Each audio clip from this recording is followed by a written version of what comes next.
Welcome back to the Tiki Bar. Today, I am delighted to be joined by Tyler Will. He is the VP of Revenue Operations at Intercom. Tyler, thanks so much for joining us today. How are you? I'm doing great. How about you, Kevin? I'm doing well, thank you. We ask every guest in the Tiki Bar the same first question. What did you want to be when you were a kid? Yeah, great question. I wish I remembered. I can assure you it was not revenue operations. I had no idea what that was, and probably no one else did growing up in Wisconsin in the early 80s. And my dad was a lawyer, so probably at some point thought I wanted to be a lawyer until everybody wants to do the opposite of whatever it is their dad does. So went through that whole operation. But I always kind of loved building things, learning things, taking stuff apart. My wife was trying to understand why our boys disassemble all electronics. And I was like, because that's how you figure out how it works. Like that's just what you do. So there's probably something like that of like being a builder or a pilot or something along those lines. And then in high school, started probably more understanding the professional track that I would eventually go on through teachers. I had a great economics teacher, great history teachers, great math teachers, and so just sort of started figuring out like what does that actually mean to go off to college and do something with that. Absolutely. Okay, and so you grew up in Wisconsin. So I actually grew up in Yes. Wisconsin as well. Where did you grow up? Just north of Milwaukee, a town called Mequon. Okay, Yeah, so how about you? you're a Wisconsin native. Does that make you a Yes. Packers fan? It does make me a Packers fan. That's probably my biggest dedication. Although great to see the Brewers right now, knock on wood, with the best record in baseball. So that's been fun to see them. Small market team, low payroll, beating up on the Dodgers and the Yankees is always enjoyable for us Midwesterners. It's the best. We get to live that underdog story. All right, so tell me about this AP economics teacher that you had, because I heard another interview that you did where you mentioned this same teacher, and they sparked your interest in business. Yeah, Mr. Fugate. I doubt he's out there listening, but in case he is, huge shout out to him. Yeah, I didn't really know anything about economics. Like I said, my dad was a lawyer. My mom had been a high school English teacher, so it wasn't really a big thing around. But we always watched the news, and there was a chance to, I thought, take an AP class and something that sounded interesting. And he was such a wonderful teacher. I had him three different classes over the course of my 4 years in high school.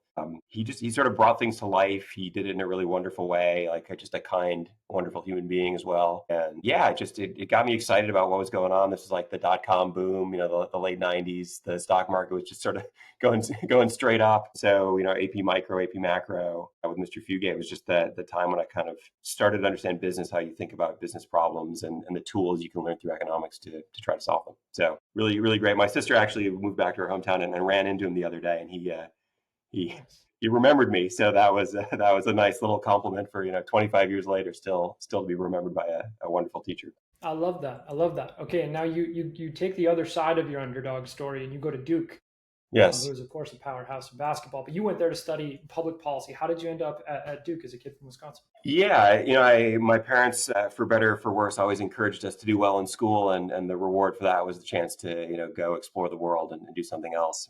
My mom now jokes about the reward she got for encouraging us to do that was that everybody took her up on it and left and left her home alone. But I wanted to get away. I wanted to try something new other than the Wisconsin that I love still to this day. It was a chance to go far away. It seemed like a great school. I was not a city kid, so living in a big city was intimidating, and Duke seemed like the perfect place to go. Obviously, the basketball connection, the sports, like such a wonderful combination there of sort of the great school spirit, great athletics. Although the football team was terrible at the time, but great basketball and then great learning environment. So that was a big appeal to me. I sort of liked public policy because I thought it was more practical than just learning pure economics. I wasn't quite sure what you did, building econometric models unless you were an economist. And I really liked that interdisciplinary approach. It was a chance to kind of study history, study politics, study policymaking more broadly than just demand curves and supply curves and things like that. So No, that makes that's how sense. I chose that. That makes sense. And I saw that you're a history buff, and I read in an interview that you're still a history buff. And so I'm curious if you had a favorite time period or a story that you keep coming back to when you're looking at history. Yeah, I mean, I probably do most of my history reading in sort of 20th century US and world history. It feels, still very relevant to what happens today, whether it's trade policy with China or NATO and whether or not we should or shouldn't, be defending the Ukrainians. And it just feels very connected to that whole world. So I Mhm. always enjoyed that. Feels like you can go actually see the things and visit, other parts of the world and connect to that in a way that, some English king from the 1400s sort of like not that exciting. My wife does give me a hard time when I read books about World War II. Who's going to win this time? And you're like, well, that's not the point of reading it. But I do enjoy kind of that mid 20th century stuff. Although do read other random things as well. Cool. And so you were into this. You were into public policy. You were into history because then you take an internship in DC with the intention to get into politics. Can you tell me about that experience? Yeah, that was an interesting one. I think it's probably more get into policy making than politics. Hmm. And so I had a chance to do an internship program that was kind of half, going and actually working at a policy institution, and then half like coursework kind of stuff. So you got assigned to a policy organization, and I thought we'd go in and probably naively like we're going to just do really good, honest work, and it turned out everybody had an agenda, and anything that conflicted with that agenda or contradicted that agenda was dismissed out of hand as uninteresting and unworthy of being considered in any way. And I really I struggled through 8 weeks of like having to write stuff like any tax is bad. You're like, what about the roads? And you're like, don't worry about the roads. You're like, just taxes are bad. You're like, okay, maybe this isn't quite the thing for me. And I found the people, even though I ended up living in DC for 6 years anyway, I found the people who were so into that were just like they were passionate in like all the wrong ways to be passionate, which is like Hmm. closed-minded, Yeah. dogmatic, and that just is not how I am. And so very quickly into that summer was like I thought I was going to move to DC and do some think tank kind of organization. I have absolutely no interest in doing that. I don't like the environment. I don't like the sort of the attitude and the mindset. And so I need to go find something else where I think people will be more intellectually honest and try to solve problems and do it in a good way. So very much an eye-opening experience. I think had I not been a naive 20-year-old, I probably would have figured that out myself. But it was an important step in my professional journey to realize that was not the place for me to go. Yeah, yeah. It sounds instructive, although difficult, and it sounds like maybe even some cynicism was thrust upon you. Yes, Good to go maybe too through. much. That has not worn off yet, but Not your cynicism, the cynicism of the way that it works. yes. But okay, you obviously continue on. You're very marketable coming out of Duke, and you go into Bates White. And so I'm curious. You're now no longer internship world. This is welcome to the professional world moment. What was it like coming into that and having a first? Yeah, it was such a wonderful experience. It was a very small consulting firm working on sort of two big areas. One being kind of price fixing antitrust litigation, and then the second being product liability litigation. And here's where back to my dad being a lawyer. He'd done a bunch of tort law. So we grew up around the table talking about asbestos personal injury cases. Thrilling topic. But I had this context from my childhood that ended up being something that we did quite a bit of at Bates White. That was really helpful. That and some other internship work I'd done had kind of gotten me to the place where I could do data analytics. I knew how to talk to lawyers because I spent my entire life talking to a lawyer, and then was surrounded by these economists trying to do good analytical work. And so, yeah, really like an incredible journey. I sort of still tell the story. I think the third day there, I worked until like 3 a.m. And I was a kid who never pulled all nighters in college. All of a sudden we're at work and like stuff's got to get done, and you're trying to solve a problem, and you're off working with other really smart people. And I just love that environment and really found it very well suited to what I liked doing. And then I, looking back, whatever 15 plus years ago now, you realize how much kind of the combination of luck and hard work and good judgment at the same time come together. Like I still remember sitting at my desk, and this tells you how long ago it was. The Charlie Bates, the Bates of Bates White, comes by and says, "Hey, I've got some data we need to look at. Can anybody help out?" And I just was sort of had come off a project, or had a little free time. I just raised my hand and said, "Sure, I could do it." And the data came on a CD, which tells you how long ago this was. That there was no download from the cloud anywhere, and just started working with him, and we built up a partnership over the next 5 years, where I was kind of one of his right hand guys, or moved my way up, started getting to attend client meetings and have that whole experience, and it really an incredibly formative experience. And had I been in the bathroom when he came by, somebody else would have raised their hand, and who knows what would happen. But I raised my hand, I got to meet him, I did good work, continue to do good work and grow, and just sort of set me on my journey in my career. So I'm Yeah. eternally grateful to them and that company, and to Charlie for what they did for me. And on your journey you go. And it looked like it was also your first management experience. Was that Bates White? And you're probably like Yeah, really yeah, young when this is happening. What is that like to get thrust into something like that? yeah. I mean, I was incredibly fortunate in my very first management experience. The woman I sort of managed was probably more competent than I was, which is a great tip for all managers: is have people better than you being the people you manage. And so just had a chance to do it. And in a consulting environment, it's less like hierarchical, right? So you're sort of running the project, and there are people doing different parts, but it's less like you do this and you do this. And so that was a great one, and that it was really easy and set me up to be successful, and probably made me overconfident, because then when I got people who were not quite as great as Joy, it took me a little while to figure out through mistakes, which is how we all learn, including some very, very regrettable ones, how you actually manage people and how you understand where people are in their own growth and their own journey and their own understanding of what you're trying to do, and that different people need different help at times. And that was resulted in a lot of good business school application essays about how I screwed up. And what I learned is something that sticks with me to this day of like, not every person's the same and you need to meet them where they are. And yes, the standard and the goal may be the same for everyone, but they're on different paths, they have different strengths. And it took not understanding that to, and seeing the implications of that to get to a much better place as a manager. Absolutely. And you mentioned business school, which I want to talk about because you go to Stanford to get your MBA at like a really exciting time, I would imagine, to be at Stanford. Can you just, is there a story from that period or something that happens that you think about when you look back on your time? Yeah, it's a really interesting time.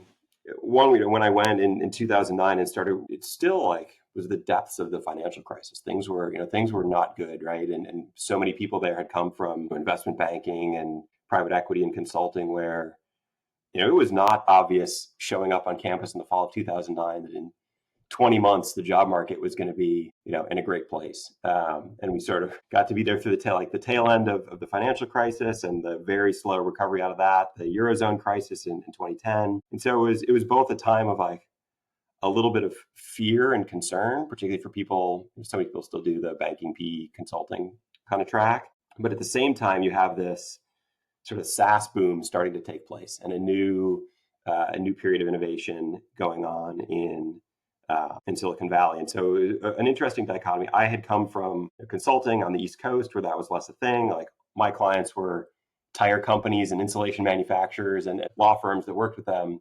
And so it wasn't really in the forefront, and it started to kind of become so as I went through the years there and did my internship up in San Francisco. And I was like, wait, there's some really exciting stuff happening here. How do I think about getting into that? So there's not one moment that I really remember being like, SaaS is the future. And I certainly wasn't predicting AI, 15 years in advance. But that realization, like, there's something here. I don't quite know what it is that I want to do with it, but I'm going to stay on the West Coast at least for a while and try to make it. Whereas I think, the day before I showed up, I probably would have said, I'll move back to the East Coast or the Midwest, kind of where I have my network and my family and my friends. Yeah, and spoiler alert, you're still there today. Yeah, I said the thing I'm contractually obligated to say is I also met my wife while I was in business school. So of all the defining moments that have changed my life, certainly that one is probably the biggest one. But from a professional standpoint, that kind of realization, like there's something here, and I want to be part of it and figure out what my role can be in it, is the other big one. So she was a Stanford She was not MBA at student as well? Stanford, but she was out on the West Coast. We met while I was in business school. So she got the Cool. good part of business school, the free part, and go to the events and the parties as a plus one, and not Yeah, have to there pay you for it. go. Yeah, there you go. She got to be part of the clubs. All right. So then you do go on post Stanford and move into management consulting at Bain. And so I want to understand like what was the biggest learning curve coming out of school and economic Yeah. consulting to now management consulting? Yeah, I was thinking about this in preparation for the call. I think the biggest difference between economic consulting and what I've been doing and management consulting coming forward was really the context. In economic consulting, you're looking backwards. Why did somebody in the past do something wrong to somebody else? And essentially, how much damage, in economic terms, did that cost them?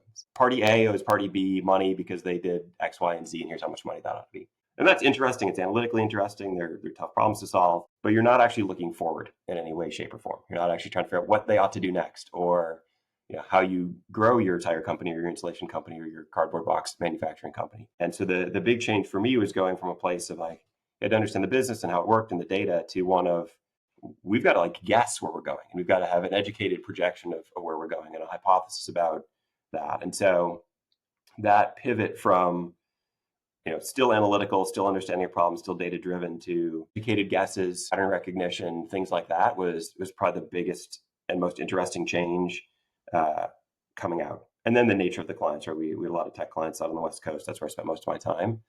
But that like backward looking kind of understand the past and what might have happened had people not been cheating, to hey, what ought we do to grow our business, was probably the biggest shift for me. Is there a client engagement from your time at Bain that still sticks with you today? Yeah, they're two, and they're the ones that really exposed me to the world of sales and go to market problems. So we worked with two big companies, one headquartered in Texas, one headquartered out here on the West Coast, and they were things like revamping their pricing strategies. They moved away from selling just hardware to software and services, and you can't just have list prices and discounts when you have services and software. It's just bought differently, it's priced differently. So helping them understand that, build a channel network, and then spend time in actually flying back and forth to Europe, helping one of our clients basically redesign their entire sales team and their sales organization and territories and country by country strategies in Europe, where they've fallen into like fifth or sixth place, kind of a thing. And that was those two projects were the ones where I went from like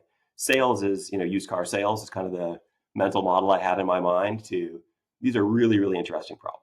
How you're marketing products, how you're pricing products, how you're structuring your team and going to market and setting up territories and setting quotas and doing all that kind of work was really, really interesting to me. I liked the people that I worked with on those problems. I liked thinking about those kind of things. And it was something I'd never been exposed to before. And that's whatever, 10, 15 years later, still what I'm doing. And it's really from that experience. I love that. Follow-up question, because I really like your characterization of kind of the difficulty of a forward-looking analysis versus that of a retroactive one. How did that play out in either of those engagements where now you're no longer checking regression analysis and previous data set, you're trying to figure out what's different about figuring out the future? Yeah, I think it was probably like a point of emphasis of like or a difference in emphasis where I was really comfortable at Bain when they said, go pull this data. How do we think about it? What story does that sort of tell? Like that came really naturally to me. The history interest from my long past at that point, plus my Bates White experience, it made me really like, oh, great, we can visualize it this way and we can do all these things. And then the part that was less comfortable for me was the sort of, okay, what do the next 4 quarters, the next 4 years look like? Like, I don't know. It's not, it's not in the data. And so that, I think that was just a place where I was sort of uncomfortable, and it took me a little while to understand the value of a consultant is that you have a point of view about the unknown, and that you're not going to be able to come up with the data point that shows all these things. And a lot of what you have to do is say, hey, look, here's a pattern, here's a trend. We can do research that kind of suggests it's going to be over here, but it's sort of this notion of like triangulating your way to an answer. We kind of know this, and we're pretty sure about that, and we've seen this before, and that probably means this point in the middle is, some close to good enough version of the answer. That sort of didn't work in the litigation world. It was like there's either evidence or there wasn't evidence, and that was kind of the story. To all of a sudden this notion of like, hey, we can take an educated guess and be okay with that, and that's actually what we're being paid for. That took me some time to get there, and if I were probably really, really that amazing at it, I probably would have stayed there longer. But that was the like hurdle that I had to get over, maybe most of all. That makes a ton of sense. I love that. Okay, and then so you make a jump. You go from consultant to operator at a little company that people may have heard of called LinkedIn. Yes. What made you want to make that jump, and why LinkedIn? Yeah, there were a few factors. Since I can hear your kids in the background a little bit. Like, we had our first child, and flying to Europe every other week was not the kind of father I wanted to be. My wife works full time as well, and is quite into her career, so it wasn't viable in many ways. But more than that, the nature of the work you do at a consulting firm changes as you move up. And I'd been at Bain at that point about 6 years, and it was becoming much less, or it was very clear that it would very soon, to be successful, become much less about I'm working with the team, I'm deeply embedded with the client, to much more of a commercial. I come in, a partner shows up on the site, 1 day a week. They talk to the team a little bit, they pontificate, and I don't mean that in a derisive way. Like, that's just what the job is. And then they move on to the next client, because you got to keep 3 or 4 or 5 teams operating at all times. And I realized the stuff I really loved was going to the client site 4 days a week and understanding their problem and working with them on, not just making the slides and doing the analysis, but how are we going to do something with this? How are we going to take it and implement it and really drive results in the business? And so I could just tell that, if I'd stuck it out for 2 years and said, look, I can't travel as much, but I want to keep doing this, that ultimately I wouldn't really have wanted to do what the work was, day in and day out the same way. And so instead of suffering, I said, let's make a choice. The sort of timing personal life and the timing professionally seems to make sense. And so I spent a bunch of time doing a job hunt, and the consulting firms are wonderful about these like transition periods where you go and sort of say you want to leave, and you get to keep your paycheck for a while and hunt for a new job. And I'm like eternally grateful for Bain for having that culture and that kind of an approach to this. And I talked to big companies, small companies, talked about biz ops roles and strategy kind of roles, talked about operating roles. And I actually talked to LinkedIn a few times kind of over the years. And it felt like there was a great opportunity to come lead a big global team. It was about 20 people. Obviously, it's a great company, good product, a good culture, and so it's sort of like, hey, I can feel good every day waking up working on these problems. The people I've met, I really like. I think I want to do it, and hey, we got some interesting challenges. There's about 3.5, 4 billion in revenue, and maybe 5,000 people when I joined, and it's like 15 or 16 billion now, and 20 some thousand people. And so it felt like big enough without being too big, exciting enough without being too risky. Like a bunch of those things just sort of fit in place, and yeah, I ended up spending 6 years there across three different roles. What was the biggest adjustment from consulting to coming in house? Yeah, I think at the end of the day, the biggest one is actually really around people. In consulting, and I'd spent 12 years of my professional life, all 12 years of my professional life at this point in consulting firms, and the way you hire and recruit and staff a project there is very different, right? It's basically a machine. You show up on college campuses, you show up at business schools, you recruit a certain number of people. Those people show up, they go through a standard training program, and there are better versions of them, but everybody's pretty good at the end of the day. And when somebody decides they're going to leave, you just like plug in a new person 3 days later, and you're up and running. And all of a sudden, you're in the corporate world, and there's no like go to campus and hire 10 people and your team is staffed for the next year kind of model. It's people leaving randomly all the time. And then when somebody leaves, there's a hole until you hire a new person and onboard that new person who hasn't already been pre-trained in your business. And so that aspect of people management, where I try really hard. I do skip levels with my whole team. Try to do it once a quarter with everybody, and try to build a culture where we talk openly about people's career aspirations and people's performance.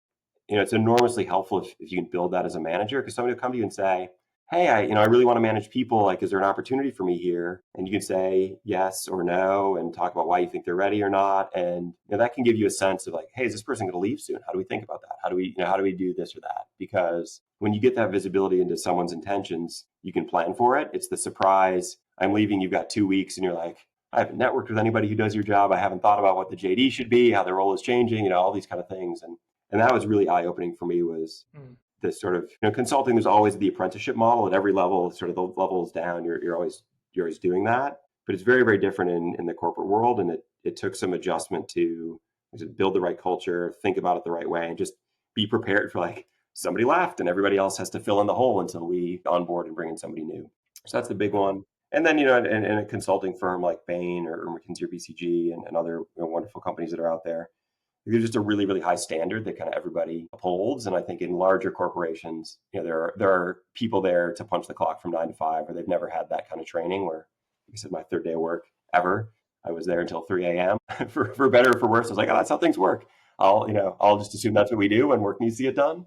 And not everybody has had that experience and has that expectation or gets that value out of their job. And that's perfectly fine. But you have to understand, again, back to my sort of management experience point, like you got to understand where everybody is individually and therefore what you can get out of them. And if that makes, their current role a good fit or bad fit for them is a conversation to be had. But that's been, those kind of people things were the biggest ones, more than the problem. Or getting free lunch every day was nice, that kind of stuff. But that's been the biggest one for me. That makes a ton of sense. And you yourself were learning and adapting because you mentioned three different roles at LinkedIn, leading different styles of teams, different areas of the business. How did you keep learning across so much variety? Were there any particular frameworks or mental models you were using? Yeah, this is where the consulting background was hugely helpful, right? You're expected to show up with the client, whether you know anything about them or not, and very quickly have an opinion, be able to contribute, do things. And so for me, moving around or joining the company, I could kind of treat the job the same way. This is just a new consulting project.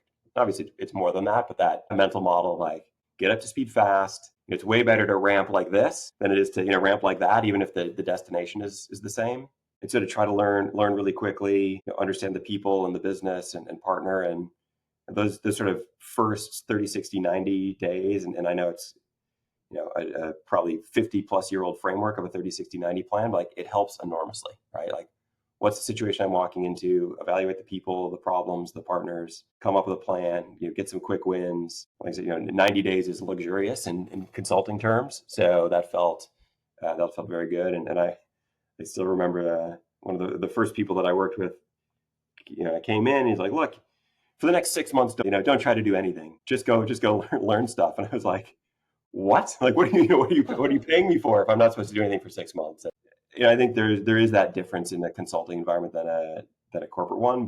6 months was a little bit too slow for my liking. So yeah, like that model of just like get up to speed fast, ask a lot of questions, and you just have to accept that there are people there who are reporting to you, especially as you get more senior, who are quite frankly like better at the job, know way more than you do, and you're just going to have to be comfortable having them teach you stuff that may make them roll their eyes and go, you're supposed to be my boss, and then you figure out how you can add value to people who are very, very well qualified and much deeper experts on the new thing you've taken on than you're ever going to be. Makes total sense. And so you then go on to Intercom. And I've been a huge fan of Intercom's product suite. I remember when we were launching our company, Boogie Board, I would go and look at other companies' pages and inspect the elements. And there's always like, okay, this one's awesome.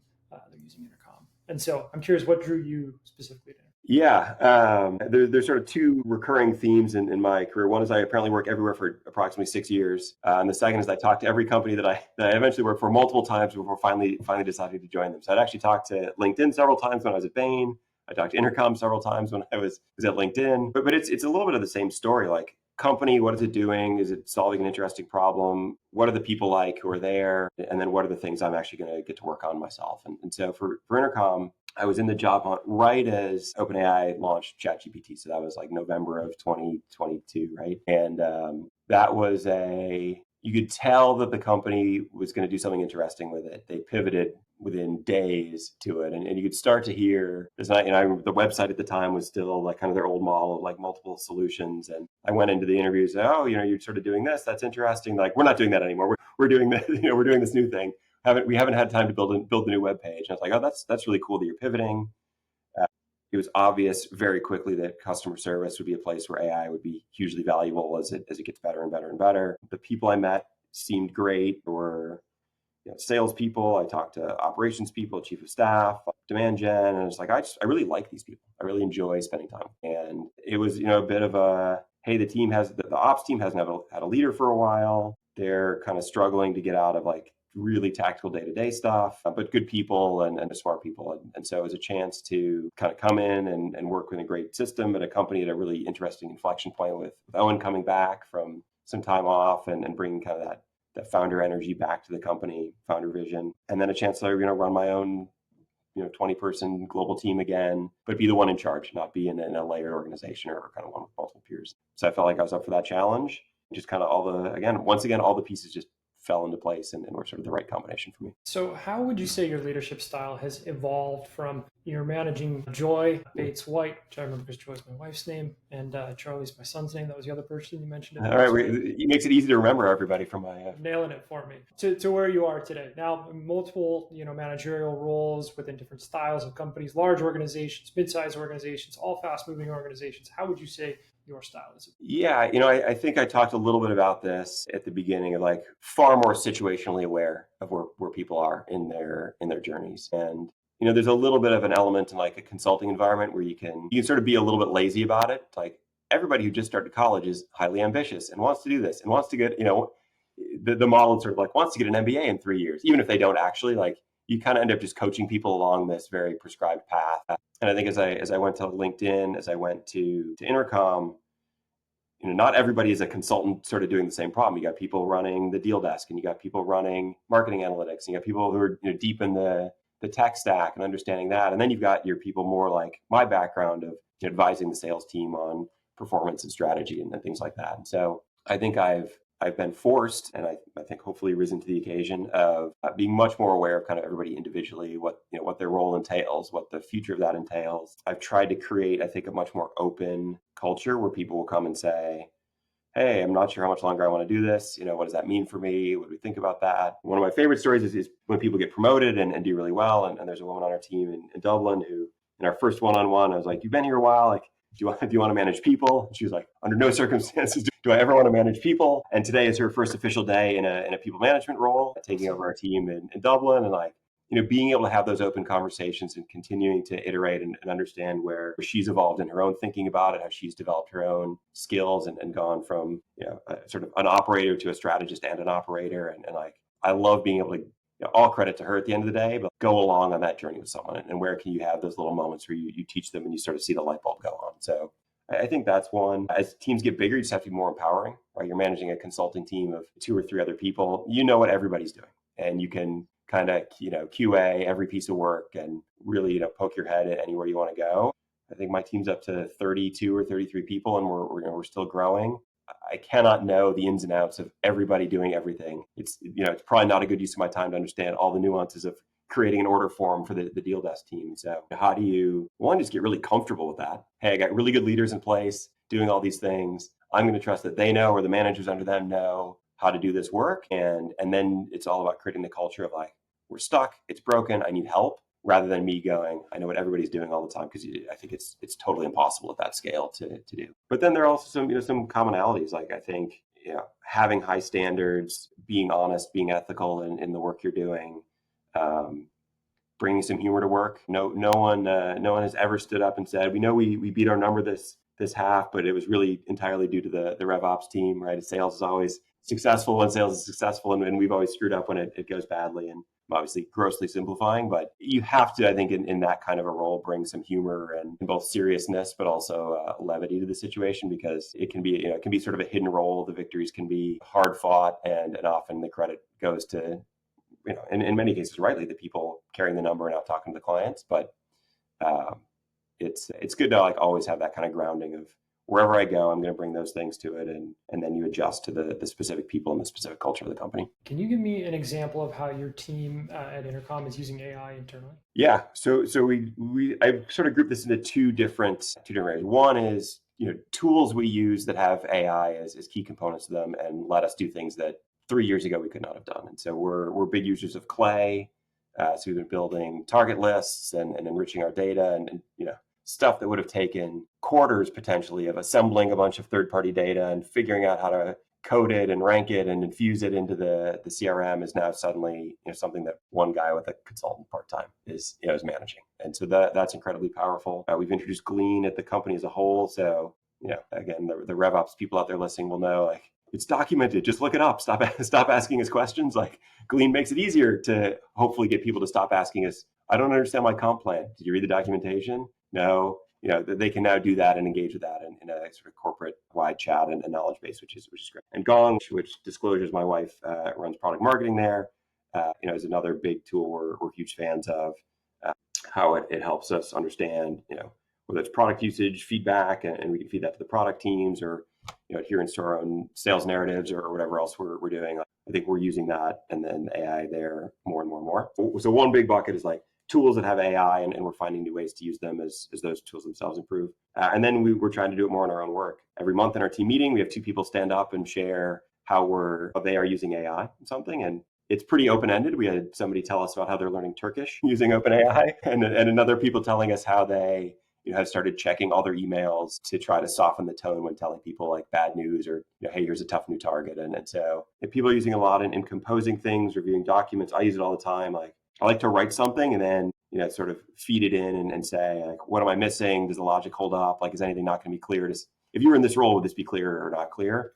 And it's incredibly helpful for that. Use it for research. The old days of like find benchmarks. Now it's ask ChatGPT, hey, we're thinking about enterprise quotas. What are some ranges for appropriate enterprise quotas? And it pulls it up and sources it, and you can sort of pressure test that with that. So I love doing that.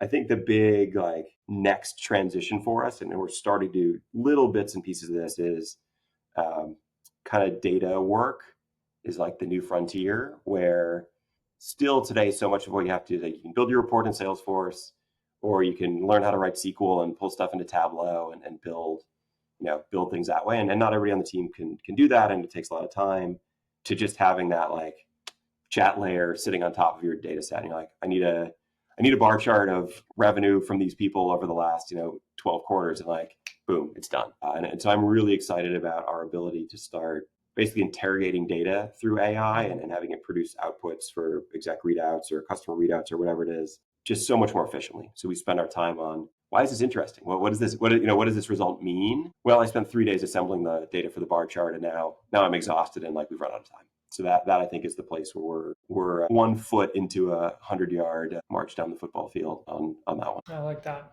What are you most curious about, generally speaking, professionally right now? Yeah, I think it really is the AI theme, and there's some layers. That one is, how do we continue the evolution of our product, what we're selling, what we're making at Intercom and other places where we use. What does that mean from a go-to-market perspective? We've already seen parts of this in pricing. We've redesigned our entire compensation plans to be much more consumption based versus a typical SaaS seats model. And so there's just this really interesting evolution going on that we're all like stumbling, maybe a little bit too insulting, but like there's definitely no one is like, I know exactly what to do for the next 2 years. Like, let's go do it. And so it's a really fun time to be in that, and we're spending a lot of time on that. We have this notion internally, like, hey, we want all our R&D teams to be at least 2 times as efficient as they were by using AI. How do we embrace that and go to market? What does that mean? Like, it's not sending 2 times as many outbound prospecting emails through AI. Like, that's sure we can do that, but that's not really a compelling result. Like, what does that mean for our team? What does 2x more RevOps efficiency look like? And what does that result in? So the actual application and kind of the last question, how are we using this? How do we continue to use this and embrace it to just make ourselves better? Whether that's fewer people doing the same amount of work, which is probably not the case. It's probably more people doing even more work or more output. I think is both really challenging, but really exciting. And then where do we start introducing agents into things internally? Like I talked to the deal desk team, like we manually review all this stuff and read it. Like, why, can we build a deal desk bot that is going to look at all our data and tell you this discount makes sense? This, hang on, you got a problem here in this opt out clause or whatever it is. And how do we start bringing some of that in? So again, the team is spending its time engaging with the customers, engaging with the salespeople, and structuring great deals, and letting somebody else run the margin calculations and check the data and see if it actually makes sense. So it's maybe a cliche here, but it is all about AI right now and how we make this happen. Not a cliche. I've seen it in practice. So one of the reasons I reached out is I saw a person on your team, Alexander's presentation on Clay. And so for the folks listening, go and check out that presentation, which is now published on some of the stuff Intercom is doing, because it's awesome. Yeah, Alexander's become the face of our AI tooling in a bunch of these places, and he's doing a great job. So kudos to him as well. He makes my life much easier, which is this one. I don't doubt it. All right, our final question. I always like to ask, what is a book or a piece of content you find yourself recommending to everyone? Could be a song, could be a podcast, could be books, but bonus points if it's not professional. Yeah, only one is always hard. Like, what's your favorite book? Who's your favorite child? I'm not sure I can answer that question. Depends on the day. We I'm a accept big Robert multiples. Caro fan. So for folks who know the Robert Caro Lyndon Johnson series, I hope he makes it to write the last one. Not that, again, my wife would say, well, you know what's going to happen, but that's not the point. So I recommend those. A Bright Shining Lie about the sort of beginnings of American involvement in Vietnam is quite interesting. And I just got the second book of this guy, Rick Atkinson, who wrote a trilogy about the sort of the land war in Europe in World War II, and is now writing about the American Revolution. And it's I think a wonderful series, and that at least in the first volume that I've read, it's less like, and then George Washington went here, and then Alexander Hamilton went over here, and Thomas Jefferson wrote this, but much more about the experience and the hardship and the trials that people went through to create this country. And it's not about just the big heroes, that the names everybody knows, and you realize what these people gave up for something they believe in. And I think in trying political times like we're in today, to be reminded of where we came from and what regular people sacrificed to give us the opportunities that we all have and share here is, at least for me, something that's quite impactful. Oh, I love that. Hopeful note to end on. Tyler, thank you so much for your time. We look forward to talking to you again here in the future. Yeah, we're grateful. Thank you so much. Yeah, Kevin, really appreciate it. Always fun to talk about, and hopefully people learn from the mistakes and the things that have worked for me over the years. And yeah, would love to come back sometime and talk more.